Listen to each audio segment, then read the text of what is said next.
Hi everyone, I am Dr. Prudhviraj, consultant endocrinologist at Magna Clinics, Nagar, Hyderabad. Now I am going to discuss about English medicine versus alternate medication for the thyroid problems. So what are the most common thyroid problems we encounter in our day-to-day basis?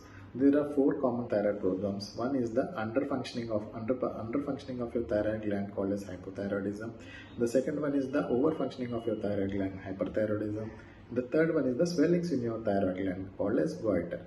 And the fourth one is the thyroid malignancies or cancers. In our allopathy and English medicine, we have medication individualized for each problem, and they have a very long scientific backing from many decades. So, for example, if your body is having an underfunctioning thyroid gland and producing low amount of thyroid hormones in your blood, we will replace it with a synthetic thyroid hormone called levothyroxine. So how much to replace it, how often we should test your TSH, and how in what range we have to keep your TSH. We have so many years of scientific backing and evidence, and based on the patient history and clinical parameters, this thyroid supplementation is given.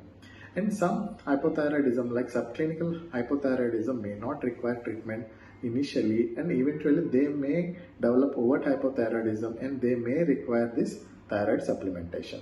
And the other condition like hyperthyroidism, if that is like your body is having overactive hyperthyroidism, we will initially find out the etiology, and based on the etiology we will offer the treatment for the patient, either in the form of medications or radioactive iodine therapy or surgery. Based on the basic cause of the disease, we will advise the treatment to the patient. Whereas usually we see in this alternate medication is they have an umbrella medication for all set of thyroid problems, because they don't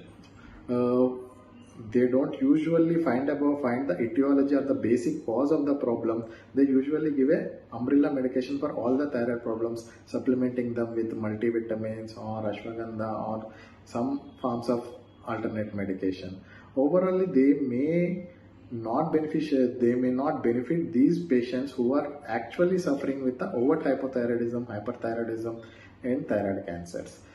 Some patients, as I said, some patients may be having subclinical hypothyroidism and hyperthyroidism, which usually does not require treatment, and half of them may develop overt hypothyroidism in the future or may revert back to normal. So in these patients, sometimes what they may think is this alternative medication is helping them to becoming them normal. Actually, this is the natural process of the disease of subclinical hypothyroidism and hyperthyroidism, which they don't require treatment, and they will revert back to normal in half of the cases, and they will progress on to overt hypothyroidism and hyperthyroidism in the future.